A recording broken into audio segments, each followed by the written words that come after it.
Hi friends, this is jam Rajeshwari. Welcome to my channel. Good morning అందరికీ. Friends, మీరు నన్ను చాలా సపోర్ట్ చేస్తున్నందుకు చాలా థ్యాంక్స్. నా సబ్స్క్రైబర్స్ అందరూ ఎప్పుడు హ్యాపీగా ఉండాలని మనస్ఫూర్తిగా కోరుకుంటాను. ఫ్రెండ్స్, నా వీడియోస్ చూస్తున్నారు, సబ్స్క్రైబ్ చేస్తున్నారు, కానీ లైక్ మాత్రం చేయట్లేదు. ప్లీజ్ ఫ్రెండ్స్, లైక్ చేయండి అబ్బా, షేర్ చేయండి, కామెంట్ చేయండి. నేనేమన్నా తప్పుగా వీడియోస్ చేస్తే నాకు చెప్పండి. ఇంకేంటంటే ఖచ్చితంగా సబ్స్క్రైబ్ చేయండి, ఖచ్చితంగా లైక్ చేయండి, మర్చిపోవద్దు ప్లీజ్ అండి.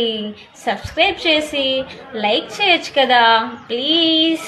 అన్నయ్యలు అక్కయ్యలు అందరికీ నా చిన్న మనవి, మీ చిన్ని చెల్లిని ఆశీర్వదించండి అబ్బా. మీ ఆశీస్సులు నాకు ఎప్పుడు ఉండాలని మనస్ఫూర్తిగా కోరుకుంటున్నారు. మీరు ఎప్పుడు హ్యాపీగా ఉండాలని నేను మిమ్మల్ని మనస్ఫూర్తిగా కోరుకుంటూనే ఉంటాను. మీరు ఎప్పుడు బాగుండాలి, నన్ను దీవించాలి. బాయ్.